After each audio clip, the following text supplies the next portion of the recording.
Mineral less થઈ જાય, એ પાણી ખરેખર પીવાને લાયક જ ન હોય. હવે તમે એને 150ની આજુબાજુ TDS સેટ કરાવો અને એ પાણીને તમે માટલામાં એડ કરો. તો સપોઝ આપણે જે આ બોટલ બનાવી છે એકદમ માટલું જ છે, તમે માટલું બધે ન લઈ જઈ શકો, પણ આ બોટલ તમે બધે લઈ જઈ શકો. એટલે આમાં તમે પાણી નાખો એટલે માટીનો સૌથી બેસ્ટ ગુણ હોય કે એ પીએચ, જે 7 pH આપણી બોડી માટે જરૂરી છે, માટી એને 7 pH લઈ આવે. એટલે સૌથી બેસ્ટ છે કે તમે 7 pH નું પાણી પીઓ. પછી એમાં બીજો ગુણ છે કે માટી પોતાના મિનરલ્સ પાણીમાં એડ કરે, એટલે TDS તમારું નોર્મલ કરે. એટલે તમારે બે જ વસ્તુ જોઈએ છે, pH 7 અને TDS નોર્મલ, તો એ તમને માટલું કરી આપે. એટલે અમે આખો કોન્સેપ્ટ જ એવો ડેવલપ કર્યો કે તમે માટલામાં પાણી પીવો. એટલે હેન્ડી માટલું અમને દીધું કે તમને બધી જગ્યાએ લઈ જઈ શકો. અને પછી એમાં રબરના અને એવા બધા બુશ આવતા હતા, અમે એના માટે સ્પેશિયલ વોટલેન્ડથી કોર્ક કે જે એકદમ વુડન કોન્સેપ્ટ થઈ ગયો. એટલે તમે એમાં પાણી પીવો તો કોઈ જાતની વાસ ન આવે.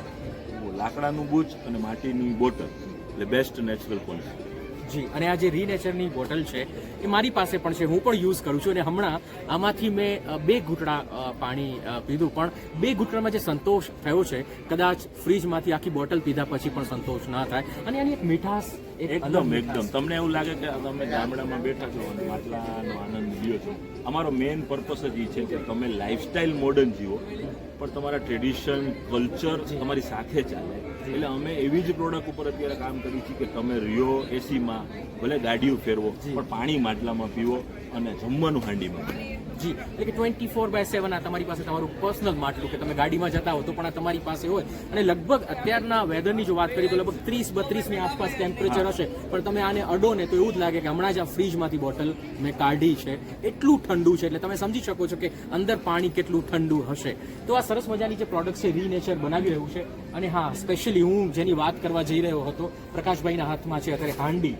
એક સમય હતો, મેં પણ એ ફીલ કર્યું છે કે ઘરની અંદર ખીચડી બનતી હોય તો ચૂલા ઉપર અને હાંડીમાં બનતી હોય, એનો જે સ્વાદ હોય એકદમ ડિલિશિયસ હોય. તો આ હાંડીનો જે કોન્સેપ્ટ તમે રીનેચર લાવ્યું છે, અને કુકર પણ બનાવે છે.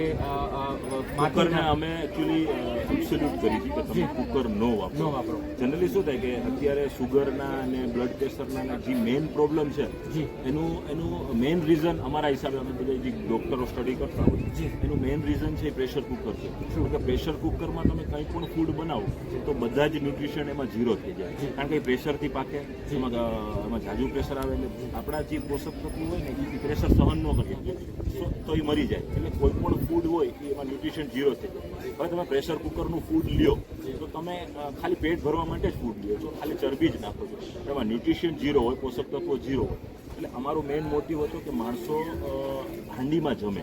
જો તમે હાંડીમાં જમો તો પોષક તત્વો આપણા જે ફૂડમાં હોય બધા જ રહે અને ઇન્ટેક તમારો ઓછો થાય. સપોઝ તમે ડાયટ કોન્શિયસ છો તો તમે પ્રેશર કુકરમાં 1 કિલો જમો છો સપોઝ, તો તમે હાંડીમાં જમશો ને તો એ જ પોષક તત્વો તમને 250 ગ્રામમાં મળશે. એટલે ઓલમોસ્ટ તમારું ઇન્ટેક 75% ઘટી ગયું. એટલે તમે જાડાઈ નહીં થાવ અને સારું ખાશો. એટલે અમારો કોન્સેપ્ટ છે કે તમે મોડર્ન લાઈફસ્ટાઈલ જીવો, તમે હેલ્ધી રહ્યો અને પાતળાઈ રહ્યો.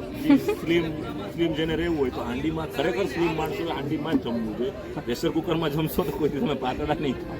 એટલે એવું કહી શકાય કે જે 0 ફિગર જેમને મેન્ટેન કરવું છે એના માટે હાંડી છે, બાકી જેમને કમર વધારવી છે એના માટે પ્રેશર કુકર તો છે. ડેફિનેટલી.